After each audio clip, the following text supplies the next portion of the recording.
A very good morning, everyone. On behalf of ISTD, I welcome you all to this discussion.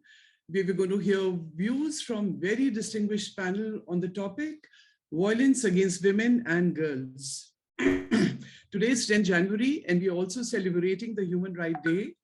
And the theme this year is dignity, freedom, and justice for all. What a wonderful day to get together and give a voice to push back violence against women. So before I get started, I would like to quickly, give you an introduction of Indian Society for Training and Development. Friends, ISTD is a 50-year-old premier institute devoted to the cause of human resource development. It has a large membership of more than 10,000 members in 51 chapters spread throughout the country, and we have a head office in New Delhi. Right? So this is very briefly about ISTD. And now let's get going, onto the topic. So violence against women and girls remain the most prevalent human rights violation in the world, affecting more than 1 in 3 women, a figure that has remained largely unchanged over the last decade, unfortunately. But despite these discouraging trends, there is more proof than ever that violence against women and girls is preventable. Evidence shows that the single most important driver of the change is a strong and autonomous women movement. Ending violence against women is everyone's business. And we in ISTD Delhi chapter are showing our solidarity with this global movement. So in the past 16 days, we've been running this campaign on social media, lending a voice on the violence against women, encouraging everyone to get involved in this campaign. And we have been supported by many senior leaders, industry leaders, and I would like to share with you a very few voices, of them.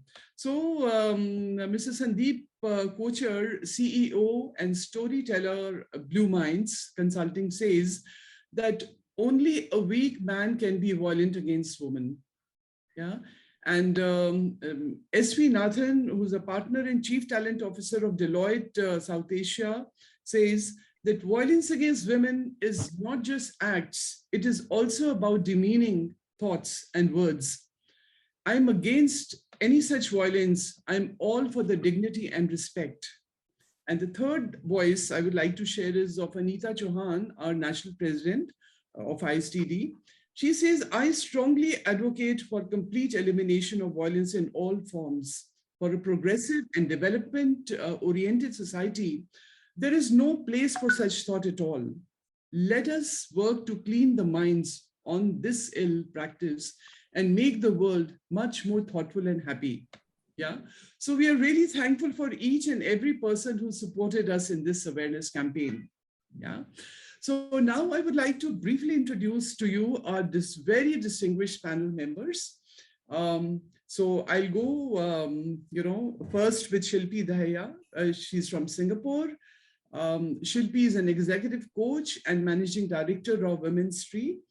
She has won several titles and awards like Mr. Singapore Globe, India's Most Iconic Women Award, Mrs. Inspiration, and currently she's building a platform for women to connect and empower each other. Right, so welcome, Shilpi. Thank you. Second on the list is Smita Tandon. Smita is an independent consultant with more than 24 years of corporate experience with Unilever. She is a certified trainer on prevention of sexual harassment and workplace diversity, and a certified diversity professional, right? Welcome, Smita, to the panel. Okay. So moving on, we have with us Dr. Sheetal Singh. Dr. Sheetal Singh is an assistant professor research at Lal Bahadur Shastri Institute of Management, Delhi. She has conducted various trainings on legal awareness programs for women in collaboration with the National Commission for Women to sensitize women in society for cybercrime and their rights. And she also conducts workshops on POSH, right? And last but not the least is Dr. Mahapatra, Mamta Mahapatra, she's a professor of OB and HR at IMI New Delhi. Mamta has more than 25 years of experience in teaching, research, training, and consulting. She's a certified HR competency assessor, NLP practitioner, and has been done many courses from Harvard Business School and IIM Ahmedabad. And here I would also like to introduce to you our very own Dr. Anubha Walia. She's our chairperson of ISTD Delhi, a very accomplished professional who is behind the 16-day campaign. She is the director of Prism Philosophy and a prolific L&D professional.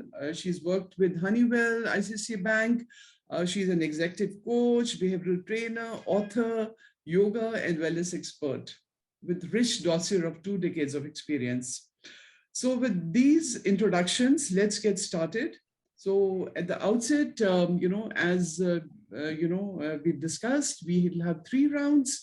In the first round, we'll ask each panelist their views on the topic. In the second round, we will try to find out, what can we do? What is the way forward to push back this violence against women? And if time permits, we'll have a third round also, in which, the panelists will give their closing remarks. Okay, so now let's start with Shilpi. Her prime focus will be on domestic violence against women. Yeah. So over to you, Shilpi. Let's hear your views. Good morning, everyone. Thank you, Pratima, for the wonderful introduction. It's such an honor to be, sharing this screen with such accomplished women, and I'm very, very proud and honored to be here today. I'm just saying that my views on this is like we are in 21st century when human life is valued. We are spending millions and billions of dollars in healthcare, science, technology to upgrade and prolong human lifespan. And yet we have not done enough to actually give a life that a woman deserves, a sustainable, a life of dignity, a safe space for women to live a thriving life in this century. And I'm not only saying that, the numbers are saying that, like Pratima has mentioned before, the data is still the same from past over decades. 1 in 3 women are victims of domestic violence. And then we have, when you talk about sexual harassment, the numbers are even higher. 3 in 5 women are killed by their families and partners. So these are all the numbers and how it is impacting our society and women overall. It's something that we need to start taking accountability. All these incidents, still the number shows that it is impacting our mental, emotional, physical, and not only that, our reproductive health. As you can see, our women infertility rate has increased so much. IVF business is booming. And there is certain correlation, I would feel, between the violence and the fertility rate that is persisting. Second, it is, because of all these issues, providing unsafe space for women in the society, I do feel that women are not actively participating in society, like fully participating, because their well-being is not completely met. And talking about that, I think McKinsey has recently shared a report which says by 2025, if women can actually contribute $4.5 trillion to the economy, which is of the GDP, and India has the highest potential of 18% GDP growth. Even if we talk about like mature economy like Japan and Singapore, they still have 5 to 6% GDP growth only by just providing a safe space for women, bringing women to workforce and giving them an engaging environment to thrive and work productively. And I think this is my views on currently, which is on violence. The violence is not my own or women individual problem. It is now an economic problem, which we need to address it. If we don't do anything, yes, there are a lot of measures being taken. DEI is been like booming. Everybody's talking about DEI, movement equality. But in the end, the question that arises is like, are we doing enough in this sector? And with that, I will move to another speaker on this to let me know what are your views on this. Thank you, Shilpi, and thank you, Pratima, and thank you, ISTD, for this opportunity to, have a say on the topic which I'm extremely passionate about. I have been associated with ISTD for a long time now and have been conducting trainings on prevention of sexual harassment also. Let me tell you from my experience that I have, the cases that I have handled, the investigations that I have done, that sexual harassment at workplace is a very, very complex workplace issue. It is something that is, I could say, easy to define, at the same time, impossible to define. It can happen in a spur of a second, and it can go on and on for years if you don't speak up against it. And we have seen it. There has been, a lot of silence around this subject. There is a lot of stigma attached to this subject. People still hesitate to talk on this subject. We don't want to believe that it happens in our workplaces. But the reality is we are just running away from reality. Sexual harassment at workplace is not just a women's issue. Yeah. It is a workplace issue. It is a public issue. And everybody has to come together to fight this problem. There is no profession that is immune to it. There is no workplace that is immune to it. You could be of any age group, working in any profession, wearing any kind of dress. Anybody can get sexually harassed. It is rampant, it is severe. And yes, do we really need another Me Too movement to show that how rampant is this problem? We had a phase in 2017, when people started coming up, naming and shaming their aggressors by way of, putting it on social media. But unfortunately, we don't realize that there are systems and processes that all workplaces need to comply with. And one of it is the POSH Act. It's a wonderful act. The provisions are wonderful. It focuses more on prevention. It focuses more on prohibition rather than just on redressal part. But organizations will have to come forward and take an active interest rather than just, showing a tick the box approach to it. Sexual harassment at workplace is just not a legal issue. It's not just a human rights issue. It is at the same time an issue which is a very personal subject, a very emotional subject. And though, we have progressed economically a lot, but as far as participation, as Shilpi was rightly saying, as far as participation of women in the workforce is concerned, it is still a challenge for most of us. Any woman at workplace has to face challenges such as unsafe work environment, discrimination basis, gender. And in spite of all this, sexual harassment at workplace is underreported. As per an estimate, less than 20% cases get reported. And what is the reason behind that?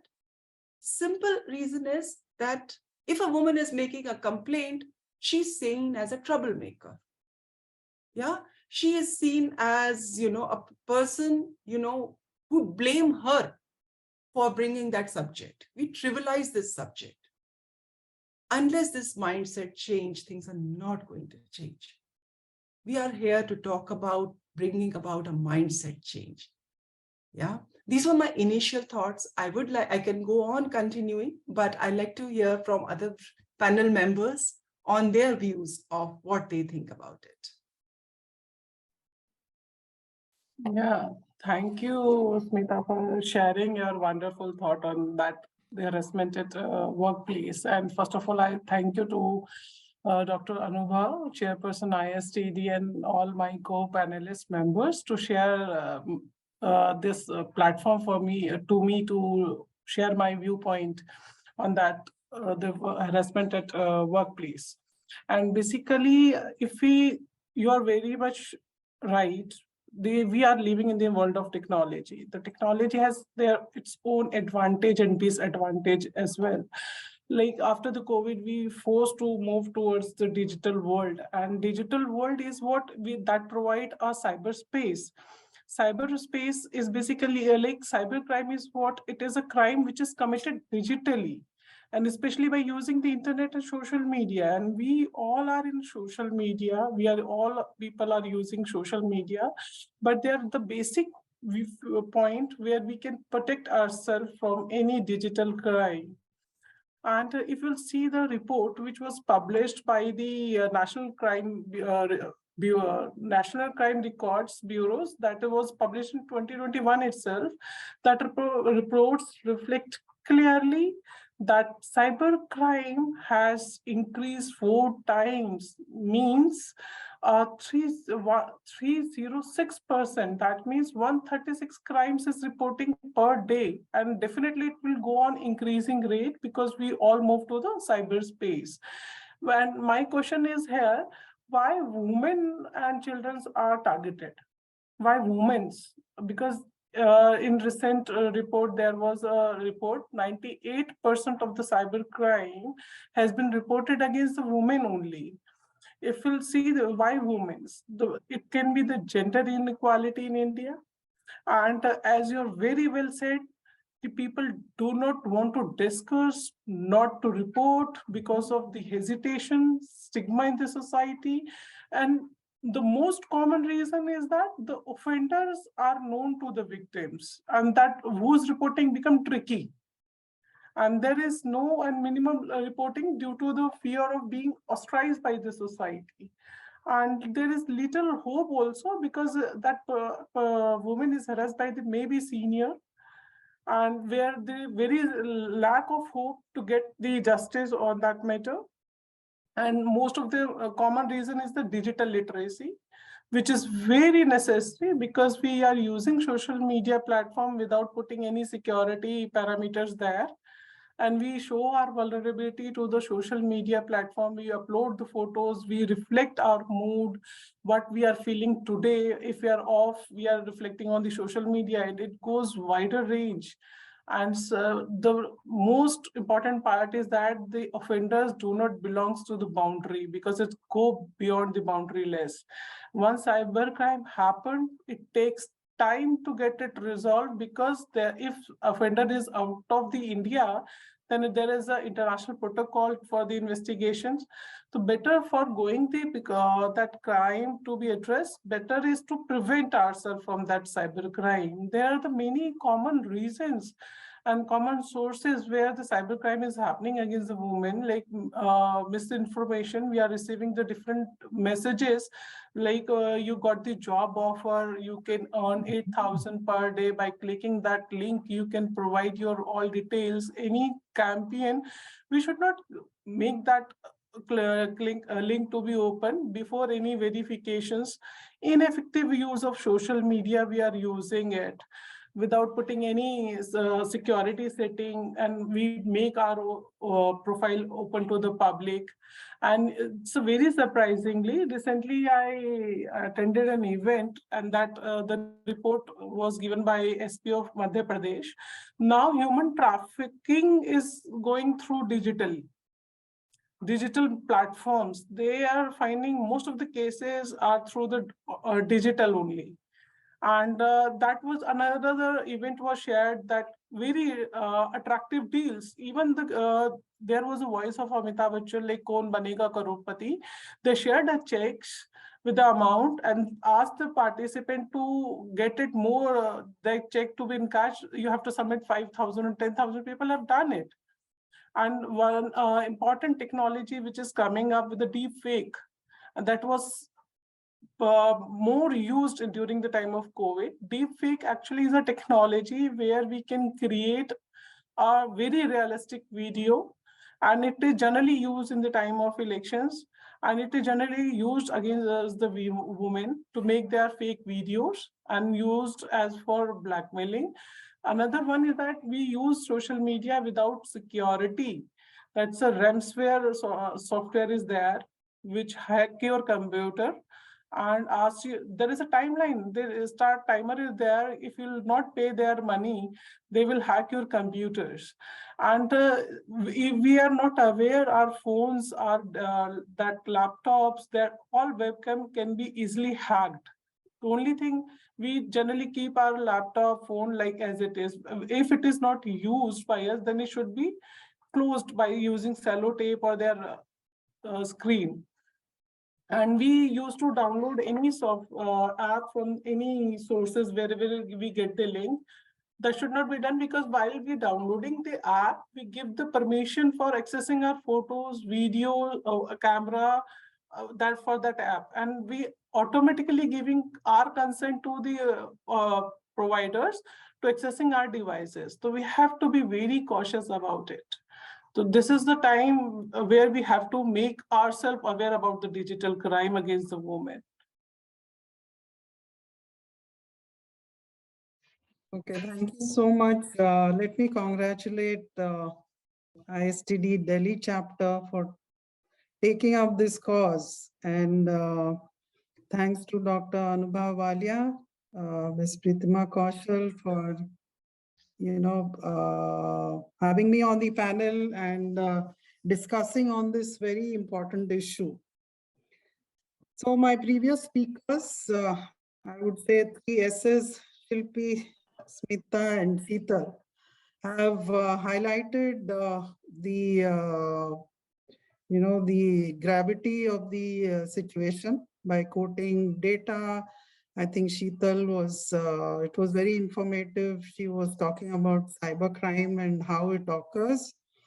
That was an eye-opener. Shilpi, I think, stressed upon the economic impact of violence. And I would like to quote some data. Pritima also in her opening remarks has shared that 1 in 3 women in the world are victims of or are attacked and are victims of this violence. So to quote a few statistics, I think in the year 2021, India recorded the highest number of crimes against women ever. So, and activists are saying that the rise in this number is because of, it's a serious concern, but the authorities are denying this in a way and are saying that it's due to better reporting now. And more people are going to police to register cases. So the number of crimes have gone up. But the situation is very alarming. And as rightly pointed out by the earlier speakers, again, if you look at data, 6 million crimes have been reported in 2021. The police has recorded 6 million crimes, out of which 428,278 cases involved crimes against women. That is indeed alarming. This is a rise of 26.35% over 6 years. In 2016, it was 338, and it has gone up substantially. A majority of the cases that have been reported were of kidnappings, abduction, rapes, domestic violence, dowry deaths, and assaults. 107 women were attacked with acid, 1,580 women were trafficked, 15 girls were sold, 2,668 women were victims of cyber crimes. So that is the breakup of the number of crimes against women. With more than 56,000 cases, Uttar Pradesh is topping the list, followed by Rajasthan, which reported 40,738 cases, and Maharashtra, 39,562 cases. Last year, the police record says 31,878 rapes. And the numbers show a steep rise from the previous years. And last year it was, last year it was 28,153. Which truly proves that we are the rape capital of the world.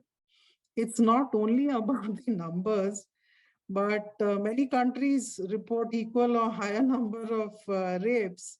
But you know, the stigma that is attached to this.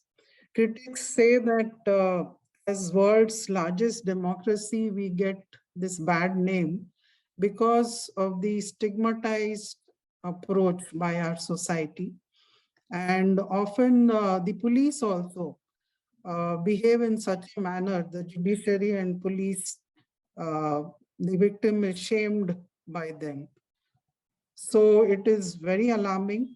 Talking about domestic violence, I think, again, it is very severe. If you look at the numbers, the enemy is at home. What to talk about, you know, incidents happening outside. In 21, police received complaints from 137,956 women, which if you break it down is about 1 every 4 minutes. How alarming is that? And this is an increase of 27% over, you know, the last 4 years. If you talk about the world scenario, I think WHO says, like Pritima quoted, 1 in 3 women globally face gender-based violence, and the numbers for India are somewhat similar. If we talk about a survey that was conducted amongst men, 40% women and women also, and 38% men told a recent government survey that it was okay for a man to beat his wife. Can you imagine? So she's disrespected, neglected, and she's beaten up because, you know, members of the family feel that she's neglecting the children, or not going out without telling them, or refused sex, did not cook properly. So these are the reasons that are being given for domestic violence. Well, I think we are running out of time. Yeah, that's right. Yeah. So we are please, sensitized about the issue, and we'll talk about what to do in the next round. yeah, that's Thank right. you. So, Dr. Mahapatra, the statistics is really alarming. You know, highest incident of women, crime against women happened in 2021. And the authorities say that, it is because of more reporting, and actually they've not increased. 26% increase in 6 years, last 6 years. Alarming figures, right? So Shilpi, okay, so I leave it here. And now I'll go back to Shilpi. And Shilpi, what can we do about it? How can we prevent it? What initiatives we can take? In our own capacity, and as a person, in whichever organization we are working in. Thank you for the question, Pratima. I think to fix this, there are 3 mechanisms, according to me, that we need to install to fix this problem. One is the external, which includes awareness, education, and action. The society needs to be more aware that these things are happening. And there are many, I would say there are many parents and people who are appreciating women and daughters, educating them in the right platform. And I think such cases should be celebrated. and they should be loudly, spoken about on all media platforms. That they are the, those inspiring stories of, if they believe in women, what they have done and how the women has created growth for them and for the society and for the family itself. I think that kind of awareness and education is required. Then there comes the policy makers, who should have the, strict policies against such domestic violence and any type of violence. I think there should be strict rules and regulations that should be provided. That comes from the external perspective. When it comes to internal, I would also say that it is, as women, it is also our duty and responsibility to understand our worth and appreciate who we are. So awareness starts from internally. That one, what is violence? Violence is not just physical violence, that somebody is not hitting you. That means you're not being a victim of violence. Violence is also neglecting someone in a relationship. That is also emotional violence. Showing the masculine factor in a relationship, that it is okay for me to go out of a relationship and have many women in my life. That's like a masculine power. I think that kind of mindset shift is required, and women should identify when this violence starts to begin, the initial first stage, which is very, very critical. The second is the mindset shift, which is also internal, and it involves three kind of mindset. One is the hero, one is the other is the neutral, and then is a victim mindset. So we all have this three type of mindset. If a woman is facing a violence in their relationship, and she talks about it to the world that he's doing this, and she consider herself as victim, and she get used to of doing this, and there is no help is coming across her, and she herself is not being able to take any action, then it's time for her to change the victim mindset to a hero mindset, that I no longer will accept this. It's me, it's my responsibility as a person that I need to shift this narrative. What can I do to walk out of this situation with full dignity without losing any thread or maybe breaking relationship, because some things can be sought out after having conversation. How to have that conversation, first with yourself, and then with the person that you want to have conversation with. There is always a solution. So you have to shift from victim to hero mindset. That is the internal part. The third is, when we have these heroes who break those barriers, right? They should be given platform and they should be celebrated. There should be a place, they should be welcome in the society. I have seen women who are divorced maybe 2-3 times. I don't think so society look at them in a very positive way. Oh, she's divorced 3 times. There is something wrong with her. It is never the fault of a man. It's for women. Why? And more than 50% of women are in the relationship because they're like, if I move out of this relationship, who will accept me? What will I do? Will the society accept me as who I am? So there should be a platform, and that only will come when there is an external awareness that these women who want to rebuild their life should be celebrated. So that is my point on the 3 points, how we can actually move that shift. Yeah, thank you. Very well said. Thank you so much. Yeah. Smita? Yeah, absolutely. So it will be, as Shilpi rightly said, change starts with building awareness around it. And if we want more women at the workplace, we have to, come up with suggestions on how to spread more awareness. Women can actually play a key role in expanding the economic pool of the country. Yeah. And ensuring a safe work environment is essential to ensure that women come forward and take part in the workforce. Traditionally, our organizations have been male dominated. Yeah. And for them to become truly inclusive, for them to become welcoming for all, this change in perspective is the need of the hour. Yeah. So in 1997, we got the Vishakha guidelines. And how were Vishakha guidelines different from the Indian IPC provisions that protected women? modesty, and other, harassments against women. The Vishaka guidelines focused on the change of perspective. It talked about the need for building a compassionate work environment by focusing on prevention and prohibition rather than just punishing the perpetrator. That was the change in the mindset. The objective of the POSH Act, which came into being in 2013, was to make workplaces safe for women by, again, focusing on these three criteria. Yeah. But unfortunately, we have seen that organizations have been following a tick the box approach. Yeah, they will do the bare minimum to just comply with the provisions of the Act, rather than investing in building a strong work culture. One must remember the culture is not made in a day.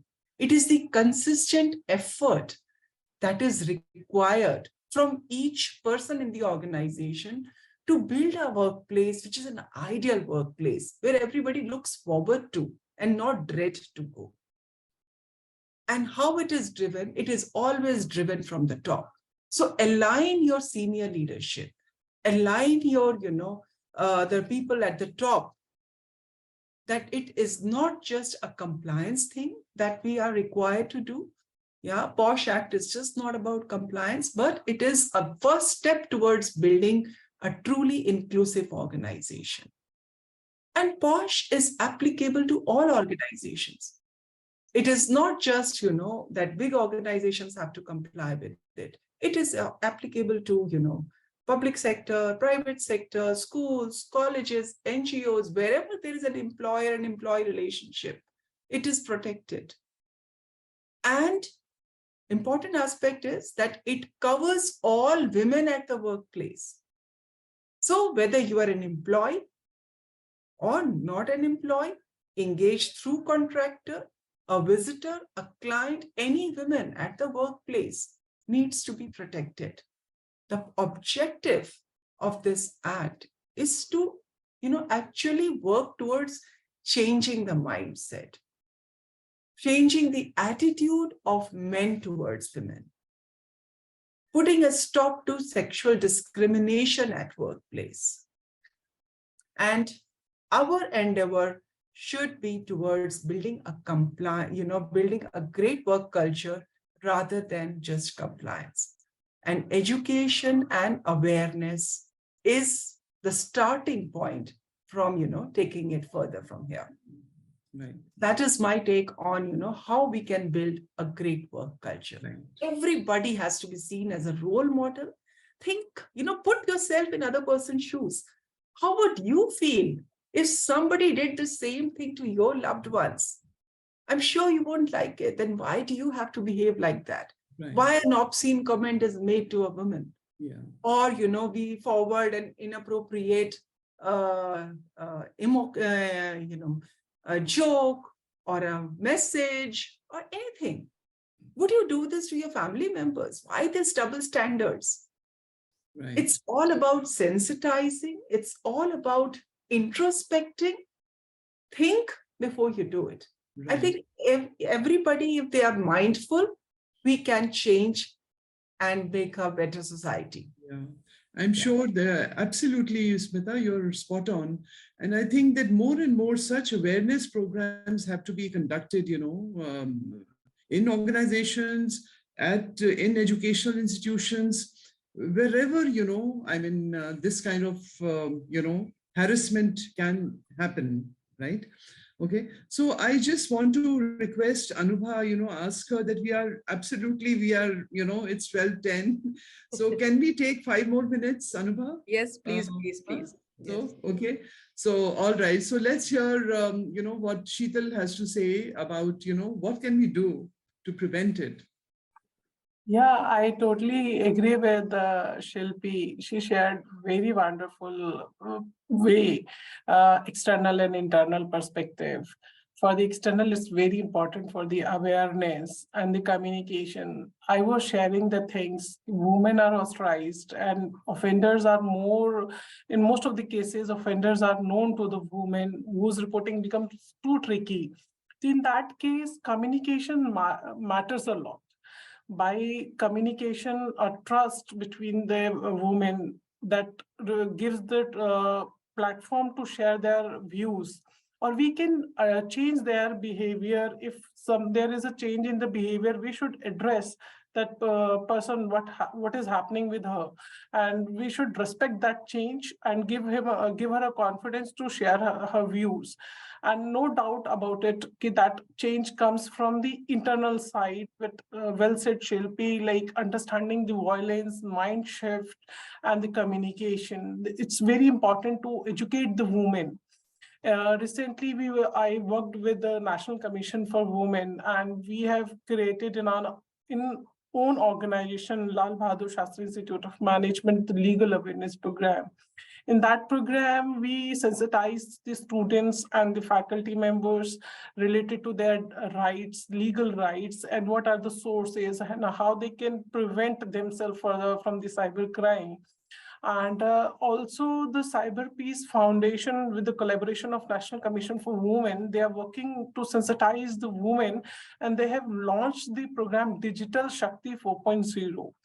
And in that way, they have shared lots of resources, the guidelines, manuals to educate the women and the children's what are the safe way to share, use the social media and any digital platform. And I just want to share basic few guidelines to protect from the cybercrime. First is that we have to select the right setting. Our profile should not be open for the public. It should be only open for the known people. And we have to be very cautious while we accept the friend request by any unknown person. And once we put the password to our account, generally people do. Although the several media platforms are giving the instructions to set the password, there should be one uppercase, one lowercase, one special characters. And the common thing is that the password should not be same for WhatsApp, for Facebook, for your LinkedIn account, for your emails or any financial transaction. For every platform, password should be different. And the most important thing, we should give this education to the students, to the women. We should not show our mood reflection on social media platform. I shared up that figure. If we reflect our vulnerability on the social media, oh, I am off today. The attackers are looking for such peoples who are emotionally weak.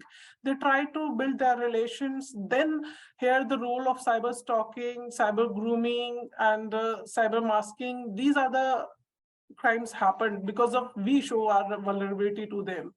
And we have to be very mindful while our appearance on your video chat or video calls, because somebody may record our video calls and chats on other side, and that can be used again for the blackmailing.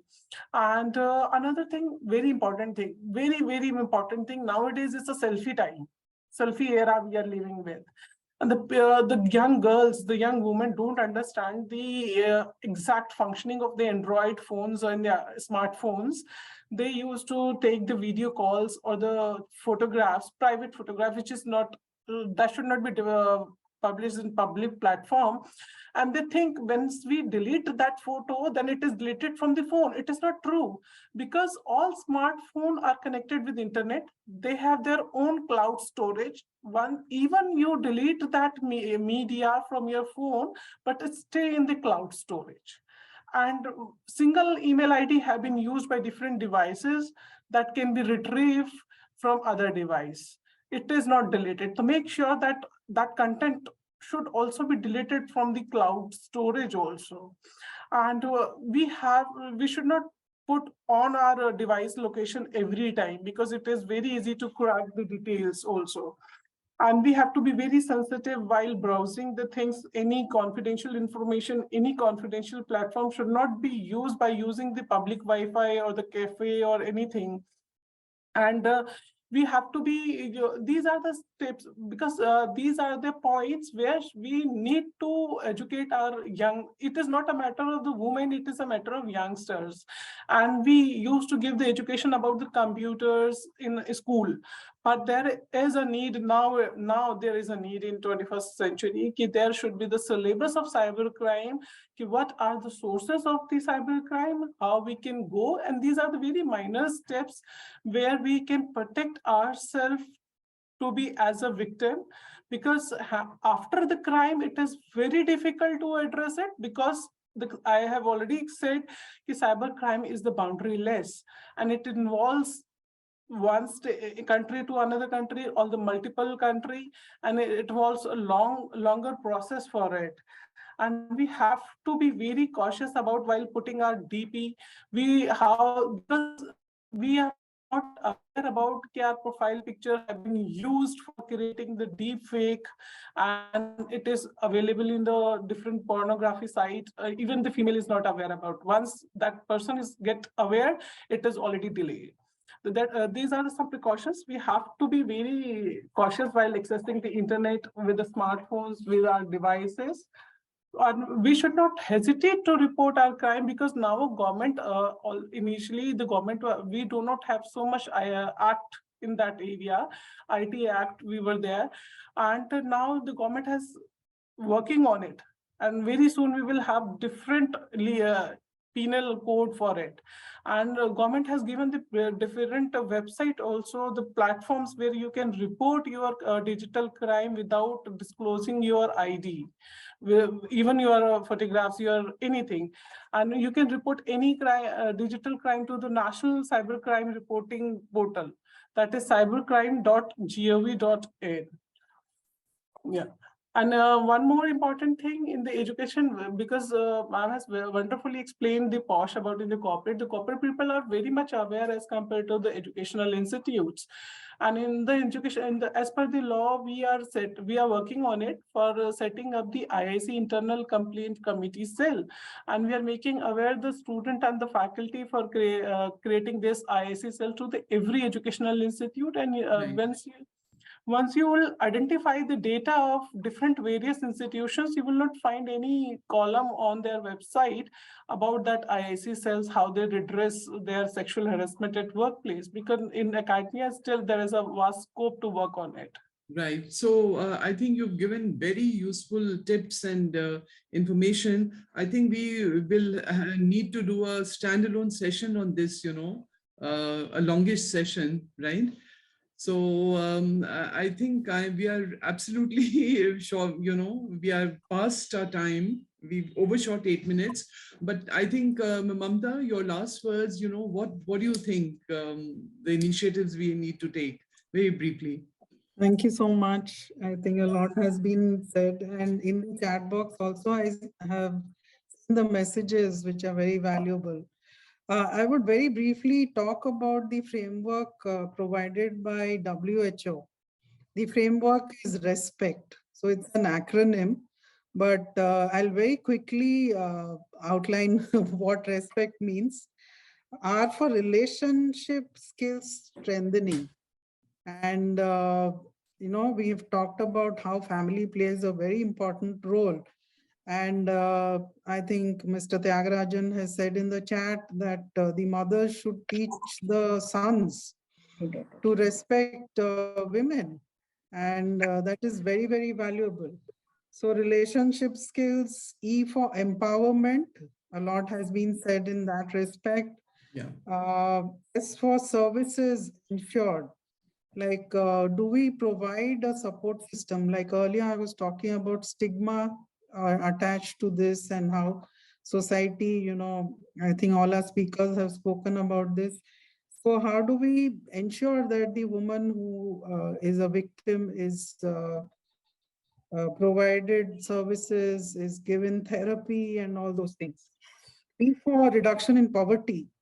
So again, policies are there and government is taking steps, but if you analyze the Nirbhaya case, the main accused, the teenager, I think he was living in such appalling conditions. I was in RK Puram, and that colony I'm very much aware of. So what kind of mindset do you develop when you see your own mother or sister being a victim or being, sexually assaulted by the father?